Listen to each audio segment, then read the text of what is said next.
السلام علیکم friends and welcome to Amar's world. دوستو، یوں تو تاریخ میں ایسی بہت سی قومیں گزری ہیں جن کو بت پرستی، شرک، زنا، ظلم کی وجہ سے اللہ نے بہت سخت عذابوں میں مبتلا کیا، لیکن تاریخ میں ایک ایسی بدکار اور بد نصیب قوم بھی ہے ان کے جیسا عمل آج تک کسی قوم نے نہ کیا تھا، اور ان کی اس بدفعلی پہ اللہ نے ان پہ اتنا سخت اور تکلیف دہ عذاب نازل کیا کہ اس قوم کو آنے والی تمام قوموں کے لیے عبرت کا نشان بنا دیا۔ دوستو، یہ قوم سودوم میں آباد تھی۔ سودوم ایک بہت ہی خوبصورت علاقہ تھا، اس کے ارد گرد 5 بہت ہی خوبصورت شہر آباد تھے۔ یہ علاقہ نہایت ہی زرخیز اور خوبصورت تھا۔ یہاں ہر سال موسم بہ موسم کثرت سے اناج اور پھل پیدا ہوتے تھے۔ یہاں خدا کی اتنی رحمت تھی کہ جانور تندرست اور خوبصورت بچے پیدا کرتے تھے۔ یہاں پیدا ہونے والے اناج، پھل اور جانور ان علاقوں کی ضروریات سے کئی زیادہ تھے۔ یہی وجہ تھی کہ دور دور سے بستیوں کے لوگ مسافر یہاں رکنے اور بسنے بھی آتے تھے، لیکن یہ بات سودوم کے لوگوں کو بہت ناگوار گزرتی تھی۔ اس قوم کے مطابق یہاں پیدا اور اگنے والی ہر چیز کے مالک وہی تھے۔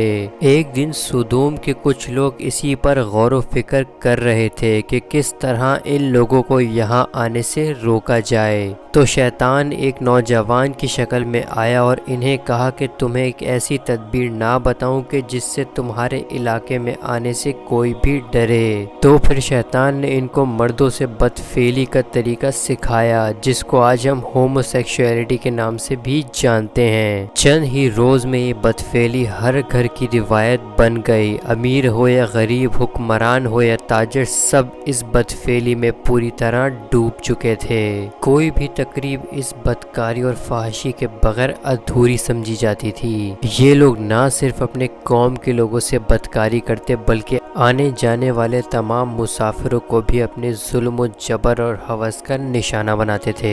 اس قوم کی طرف حضرت لوط علیہ السلام کو اللہ کی طرف سے نبی بنا کر بھیجا گیا تھا۔ آپ کے والد کا نام ہاران تھا اور آپ عراق کے ایک قدیم شہر اور میں پیدا ہوئے۔ حضرت لوط علیہ السلام کے والد آپ کے بچپن ہی میں وفات پا گئے تھے، جس کی وجہ سے آپ کی تعلیم و تربیت حضرت ابراہیم علیہ السلام نے کی۔ حضرت ابراہیم علیہ السلام حضرت لوط علیہ السلام کے والد کے سگے بھائی تھے اور حضرت لوط علیہ السلام آپ کے سگے بھتیجے تھے۔ حضرت لوط علیہ السلام نے اہل سدوم کو اسلام اور حق کی دعوت دی اور ان کو سمجھایا کہ آج تک تم سے پہلے کسی قوم نے ایسی بدکاری نہیں کی۔ اہل سدوم نے حضرت لوط علیہ السلام کی ان باتوں کو جھٹلایا اور یہاں تک کہ ایک دن یہ بھی کہہ دیا کہ جس عذاب سے آپ ہمیں ڈراتے ہیں وہ ہم پہ لے آئیں۔ تو خداوند تعالیٰ نے اس قوم پہ عذاب کا فیصلہ کر لیا۔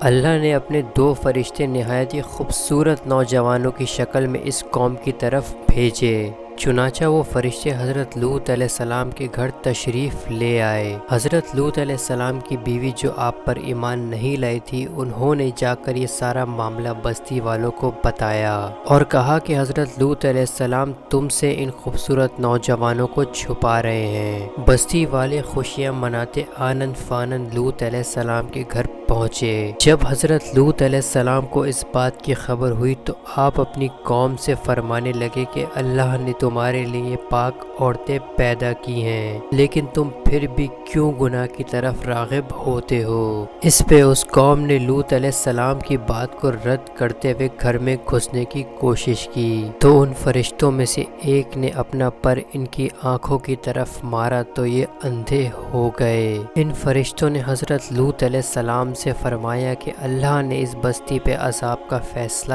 کر لیا ہے تو آپ یہاں سے نکل جائیں، لیکن آپ کی بیوی جو کہ کافر ہے وہ اس بستی کی طرف آئے گی اور پتھر کی بن جائے گی۔ حضرت لوط علیہ السلام کے بستی سے نکلتے ہی فرشتوں نے اس بستی کو آسمانوں میں اتنا اوپر اٹھایا کہ یہاں کے جانوروں کی آواز آسمانوں میں فرشتوں کو سنائی دینے لگی اور اس بستی کو زمین پر پٹخ دیا، جس کے بعد اس پر پتھروں کی بارش برستی رہی۔ دوستو قوم لوط کی اس بستی کو اللہ نے بدبودار پانی میں بدل دیا جہاں کوئی بھی شے زندہ نہیں رہ سکتی۔ دوستو اگر دیکھا جائے تو موجودہ دور میں بھی یہی گناہ سامنے آ رہے ہیں جن کی وجہ سے اللہ نے پہلے قوموں پہ عذاب نازل کیے تھے۔ دوستو آپ کو آج کی ہماری ویڈیو پسند آئی تو پلیز لائک، سبسکرائب اور شیئر کرنا نہ بھولیں۔ آپ کو آج کی ہماری ویڈیو کیسی لگی کمنٹ کر کے ہمیں ضرور بتائیں۔ ملتے ہیں کسی اور نیکسٹ ویڈیو میں، جب تک اپنا خیال رکھیں۔ السلام علیکم ورحمۃ اللہ وبرکاتہ۔